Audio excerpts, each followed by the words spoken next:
6월 19일 뉴스케입니다. 황교안 국무총리가 총리 자격으로는 처음 국회에 출석했습니다. 대정부 질문에 앞서 인사말에 나선 황교안 총리는 불성실한 태도로 인사청문회에 임한 것에 대해 유감을 표명했습니다. 하지만 유감 표명과 달리 황교안 총리는 오늘도 두루뭉술한 답변으로 일관했는데 국회에 나가 있는 안은필 기자 연결해 자세한 내용 들어보겠습니다. 안은필 기자. 네, 황교안 국무총리가 국회 대정부 질문에 출석해 인사청문회 관련해 유감을 표명했다고 하던데요. 네, 황교안 국무총리는 오늘 오전 대정부 질문 전 인사말에서 지난번 청문회 과정에서 나름 최선을 다해 대응한다고 했지만 의원님들의 요구에는 부응하지 못한 것 같다는 지적이 있다며 유감을 표명했습니다. 야당이 황 총리의 인준안 처리를 합의해주며 내걸었던 유감 표명이란 합의 사항을 이행한 셈입니다. 하지만 황 총리의 유감 표명이 끝나자마자 야당 의원들 사이에선 그게 사과냐는 항의의 목소리가 나왔고 박수현 새정치민주연합 원내대변인도 브리핑을 통해 비판의 목소리를 냈습니다. 황교안 총리는 병역, 탈세, 수임비리 등 본인의 3대 의혹에 대해 국민 앞에서 명확하게 해명하고 사과했어야 합니다. 그것이 국민에 대한 도리입니다. 그런데 황 총리는 3대 의혹에 대한 단 한마디 언급도 없이 구렁이 담 넘어가듯 상황을 모면하는 데 급급했습니다. 손톱만큼도 진정성이 보이지 않았습니다. 네, 황교안 총리가 유감을 표명하긴 했지만 발언 태도는 인사청문회 당시와 크게 달라지지 않았다는 지적이 나오는데 어떻습니까? 예, 그렇습니다. 사실상 여야 합의 사항 따라 어쩔 수 없이 유감을 표명했다는 분석이 나옵니다.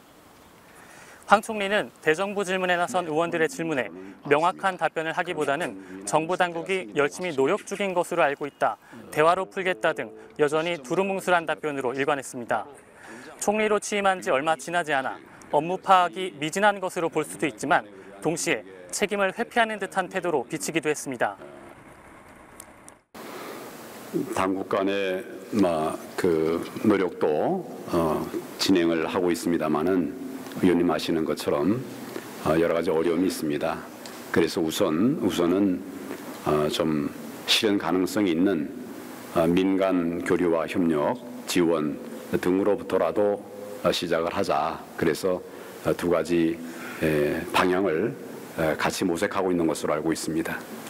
기본적으로는 우리가 지금 이제 미국이나 이런 우방들과의 협력을 통해서 다양한 그 확장 억제 정책을 추진을 하고 있는 것으로 알고 있습니다. 이런 맞춤형.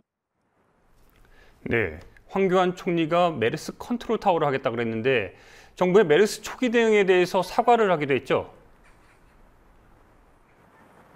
예, 그렇습니다. 박주선 새정치연합 의원은 황 총리를 향해 메르스로 대한민국이 마스크공화국, 아우성공화국이라는 불명예스러운 이름을 얻기도 했다며 메르스 사태 종식을 위한 획기적인 보관이 있는지 묻기도 했습니다. 이에 황 총리는 초기 단계에서 미진한 부분이 있었다며 초기에 정보와 지식이 충분치 못해 대응이 늦었다고 답했고 박 의원이 사과할 용의가 있느냐고 재차 추궁하자 사과했습니다. 총리 취임 전까지 정부의 메르스 감염 방지 확산 대책, 차단 대책이 성공적으로 진행되어 왔는지 아니면 실패했는지 총리 평가를 듣고 싶습니다. 여러분이 걱정하시는 것처럼 초기에 이 메르스에 대한 충분한 정보와 지식이 충분하지 못했던 부분들이 있어서 초기 대응이 좀 늦었다. 총리 취임이 1일밖에 안 됐습니다만 정부를 대표한 총리로서 그동안의 정부의 메르스 퇴치와 관련된 실패에 대해서 정부를 대표해서 국민에게 사과할 용의가 있습니까? 있다면 이 자리에서 사과를 해주십시오. 저희 당국이 국민 안전과 직결된 그런 초기 대응에 좀 미진한 점이 있었던 점에 대해서 새로 총리가 된 입장에서 국민들에게 송구하다는 말씀을 좀 드리면서 네, 정부의 대북 정책에 대해선 여야를 막론하고 비판의 목소리가 높았다고 하던데요.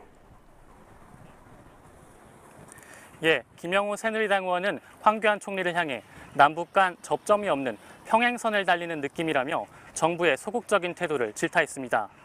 심재권 새정치연합 의원도 박근혜 대통령은 북한이 대화에 응할 수 있는 여건을 마련해보라고 하는데 우리 정부가 무엇을 노력해왔느냐고 목소리를 높였습니다. 심 의원은 또한 외교부가 위안부 추모의 날 지정을 반대하고 있다며 반대 이유가 무엇이냐고 호통을 치기도 했습니다. 또 외교부가 공식으로 반대 입장을 표명해 왔습니다. 그 반대 표명 이유를 전도 이야기하세요. 국민 앞에서. 저희가 반대라는 말씀을 드렸다기보다는 이제 여러 가지 측면을 이제 감안할 필요가 있다고 이제 말씀드린 것으로 이제 알고 있고요. 그러한 이제 내용 중에는 혹시라도 이런 이제 일제 강점화에서 이제 피해를 받으신 이런 단체들이 많이 있는데 그런 형평성 문제 같은 것이 있지 않겠는가 하는 그런. 장관, 네. 그게 답변입니까? 뭐하고 형평성 문제를 따져요? 하나도 빼지 말고 국민 앞에 왜 반대하는지 어떻게 혼이 없이 행동해 왔는지 말씀하십시오. 다시 이야기하세요. 외교부는 앞서 심 의원이 지난 4월 대표 발의한 유엔의 일본군 위안부 피해자 추모일 지정 촉구 결의안에 난색을 표한 바 있습니다. 외교부가 밝힌 반대 이유는 유엔 기념일이 이미 120여 개에 이르고 특정 국가나 특정 사례를 기념일로 정한 경우가 거의 없는 데다 피해국마다 입장이 상이하기 때문이라는 것이었습니다. 하지만 외교부는 일본군 위안부 기록물의 유네스코 세계유산 등재를 위한 국제연대에 나서고 있는 상황입니다. 이 때문에 외교부의 유중성이 지적받고 있습니다. 국회는 오는 22일부터 24일까지 경제 분야, 교육 사회문화 분야, 정치 분야에 대한 대정부 질문을 이어갑니다. 지금까지 국회에서 국민TV 뉴스 안은필입니다.